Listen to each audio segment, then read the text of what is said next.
With the Blunt Amendment narrowly going down to defeat yesterday, the contraception wars have opened up again on a new front.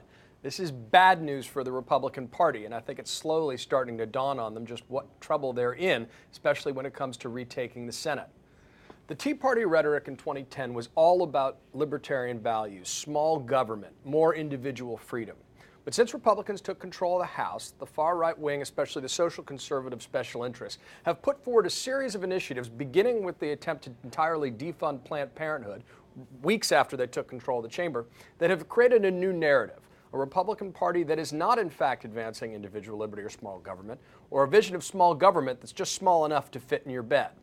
Not coincidentally, this has led to an outright rebellion of independent women moving from the Republican presidential nominees back into President Obama's column, accounting for his big boost in the polls in recent weeks. This is not what the Republican Party campaigned on. It is fundamentally inconsistent with the promise or the premise of the Tea Party as a libertarian movement. Either they were always acting as some kind of Trojan horse for the old school social conservative special interests, but the problem is that the libertarian voices inside the movement have not been quick enough to condemn the social conservatives for effectively hijacking their agenda. This is a serious issue, not just when it comes to the principles of individual freedom and individual rights, but when it comes to the practicality of the Republicans trying to rebuild a majority. The culture wars that Rick Santorum has inflamed, that the Planned Parenthood fights have brought about, that the gay marriage fights are bringing back into the fore as well, fundamentally contradicts the promise and the premise that Republicans tried to run on in 2010. President Obama is going to be able to point to that and say that you independents who have been alienated by the far-right social conservative agenda in years past, look what's been empowered. This ends up being a classic case of overreach and backlash, of failure to be true in advertising about the principles that are actually driving this party.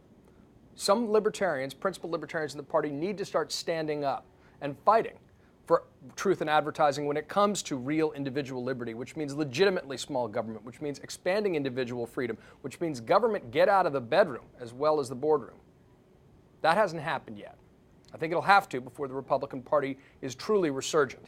The only folks who've been voting that way are senators like Olympia Snowe, centrist Republicans who are willing to buck the party on matters of individual conscience and get called rhinos as a result. This is a larger issue the Republican Party is going to have to reconcile. But the fact that the culture wars have been reignited on the fronts of contraception, gay marriage, in a time of gay civil rights is a long-term loser for the Republican Party. That's all for Campaign Chronicles. See you next week.